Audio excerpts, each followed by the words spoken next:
अपार खनिज वन व जल संपदाओं से भरपूर छत्तीसगढ़ आज भी देसी विदेशी शोषकों का चारागाह बना हुआ है। जल जंगल जमीन पर जनता का अधिकार नहीं है। बेरोजगारी भूखमरी से त्रस्त लाखों किसान हर साल छत्तीसगढ़ से पलायन कर रहे हैं। जय छत्तीसगढ़। आज हम याद कर रहे हैं छत्तीसगढ़ के अमर शहीद वीर नारायण सिंह जी को। जानिए उनकी वीरता की कहानी, उनका इतिहास। सोनाखान जंगलों के बीच एक आदिवासी बहुल गांव है। कंवर, धनहार, बिंझवार एवं गोंड जाति के लोग इस बस्ती में रहते हैं। वीर नारायण सिंह के पूर्वज गोंड जाति के थे। बताया जाता है कि इनके पूर्वज सारंगगढ़ के जमींदार के वंश के हैं। गोंड मारू के डर से इनके पूर्वजों ने गोंड से बिंझवार जात में जाति परिवर्तन किया। सोनाखान जमींदारी के संस्थापक विसई ठाकुर थे। उनके बाद सोनाखान जमींदारी में फतेह नारायण सिंह का बोलबाला था। जमींदार फतेह नारायण सिंह की एक ही संतान थी, जिनका नाम राम राय बिंझवार। पुत्र राम राय का स्वभाव पिता की ही भांति प्रजापालक था। उन्हें लोग प्यार से सरकार कहकर संबोधित करते थे। राम राय बिंझवार वीर नारायण सिंह के पिता थे। सोनाखान में एक तरफ सतनामी किसान जमीन में मेहनत कर सोना जैसे धान उगा रहे थे, दूसरी तरफ जंगली क्षेत्र में भोले भाले कंवर, गोंड, बिंझवार, धनवार आदि आदिवासी जंगल की उपज और खेत खलिहान के धान आदि पर जिंदा थे। पूरी बस्ती के लोग हाका में जाते थे। वीर नारायण सिंह भी खुद शिकार खेलते थे। शिकार में जो भी प्राप्त होता था उसमें हाका में जाने वाले व्यक्तियों का बराबर का हिस्सा होता था। गांव के पश्चिम में स्थित एक छोटा सा पहाड़ है। पहाड़ का नाम कुर्रोपाठ डोंगरी है। वही डोंगरी जहां वीर नारायण सिंह कुर्रोपाठ देवता की पूजा करते थे। कुर्रोपाठ डोंगरी में ही ज्यादा समय रहते। उनके पास एक चितकबरा घोड़ा था। वो अक्सर घोड़े पर सवार होकर गांव-गांव घुमा करते थे। किसानों के दुख दर्द सुना करते थे, समस्याओं का हल बताते थे और उनकी यथाशक्ति मदद भी किया करते थे। वह समय है जब व्यापारियों ने अंग्रेजों की मेहरबानी से समूचे देश में अपना जाल बिछा दिया। जमाखोरी, ब्याज का धंधा आदि से दिन दुगुना रात चौगुना बढ़ते गए। पहले गांव में अनाज जमा रहता था, परंतु व्यापारी वर्गों के चलते अनाज गायब होने लगा। उस समय अंग्रेज कमिश्नर इलियट और स्मिथ थे। कसडोल के व्यापारी माखनलाल के ऊपर अंग्रेजों की कृपा दृष्टि थी। उन्होंने ब्याज का धंधा चालू किया। बैल, बर्तन एवं जमीन जायदाद भी गिरवी में रखकर चक्रवृद्धि ब्याज के धंधे के जरिए बहुत जल्द ही क्षेत्र में अव्वल नंबर का शोषक बन गया। 1856 में उस क्षेत्र में भयंकर सूखे के कारण अकाल पड़ा। जंगल के जानवर भी सूखा पड़ने से जंगल छोड़कर भाग गए। पहाड़ी क्षेत्र में कंदमूल भी मिलना दुभर हो गया। सोनाखान राज्य के लोग अनाज के बिना त्राही त्राही करने लगे। सोनाखान में वीर नारायण सिंह की बैठक में सब एकत्रित हुए और सब एक आवाज में बोल उठे, कैसे करें, कैसे करें। सोनाखान की बैठक में तय हुआ कि कसडोल के व्यापारी परिवार से कर्ज के बदले अनाज मांगा जाए, कुछ ब्याज भी दिया जाएगा। अकाल की स्थिति में ज्यादा ब्याज व अधिक मुनाफे के लालच में वीर नारायण सिंह की बात पर अनाज देने से साफ इनकार कर दिया गया, परंतु कोई हल नहीं निकला। व्यापारी के कोठे में रखा अनाज सूखने लगा और जनता का पेट भी बिना अन्न के सूखता रहा। सोनाखान वीर नारायण सिंह की बैठक में गांव के मुखिया जुटते गए। नारायण सिंह बोले, नहीं, भूख से कोई आदमी नहीं मरेगा, भले ही लड़ाई के मैदान में जूझते प्राण क्यों न चले जाएं।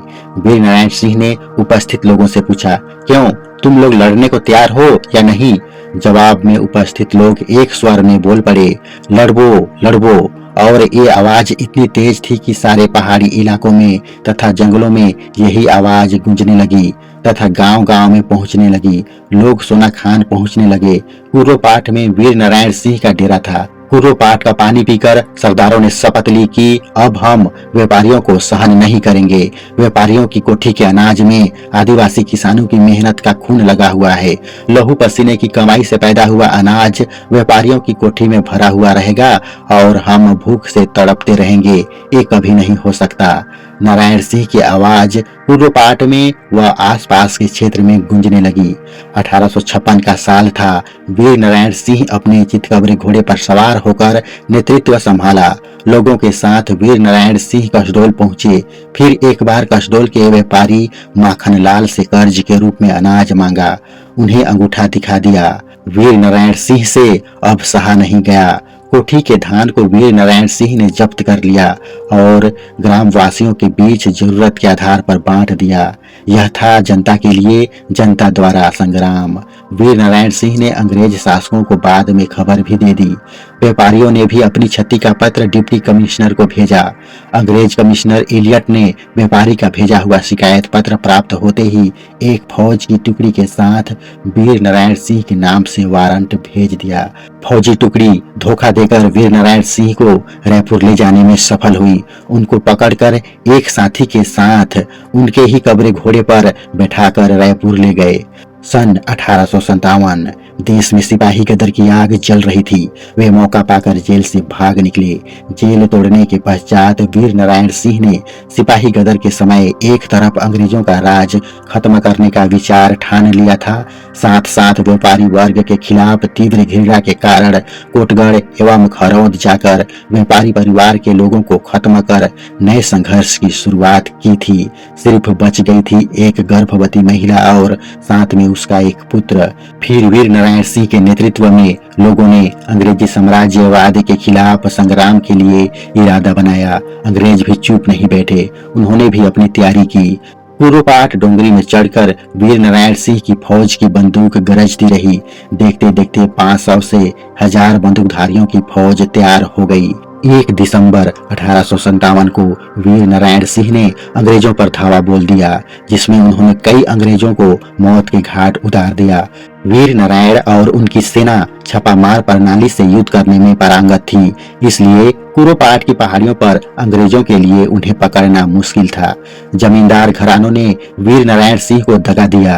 एकमात्र संबलपुर के क्रांतिकारी सुरेंद्र साय को छोड़कर बाकी सभी जमींदारों ने अंग्रेजों का साथ दिया, यहाँ तक कि वीर नारायण सिंह के सगे बहनोई ने भी। जब अंग्रेज वीर नारायण सिंह को ढूंढने आते थे तो वह कुर्रो पाट गुफा में छिप जाते थे और अंग्रेजों पर हमला करते थे। जब अंग्रेजों को एहसास हुआ कि गुफा के अंदर कई सुरंगें हैं तो उन्होंने कुछ सुरंगों को ब्लास्ट कर बंद कर दिया। इसके बाद घायल अंग्रेजों ने गोले बारूद के साथ सोना खान में हमला कर दिया। अंग्रेजों ने आसपास के गांव में आग लगाना शुरू कर दिया। बस्तियों के ऊपर हमला एवं अत्याचार किया। बस्ती खाली हो गई। गांव के लोग दूर दूर तक जंगल और पहाड़ों को पार करते हुए भाग खड़े हुए। वीर नारायण सिंह अपनी प्रजा को तड़प कर मरता न देख सका। उन्होंने तत्काल आत्मसमर्पण कर दिया। 10 दिसंबर 1857 को वीर नारायण सिंह पर मुकदमा चलाते हुए उन्हें मौत की सजा दी गई।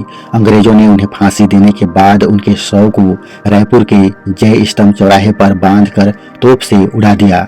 शहीद वीर नारायण सिंह छत्तीसगढ़ के पहले ऐसे वीर थे जिन्होंने आजादी के लिए कुर्बानी दी थी। शहीद वीर नारायण सिंह को छत्तीसगढ़ का प्रथम स्वतंत्रता संग्राम सेनानी का दर्जा भी प्राप्त है। 1987 में उनकी 130वीं बरसी पर भारत सरकार ने 60 पैसे का डाक टिकट भी जारी किया था। आदिवासी उत्थान के लिए छत्तीसगढ़ सरकार शहीद वीर नारायण सिंह सम्मान भी देती है।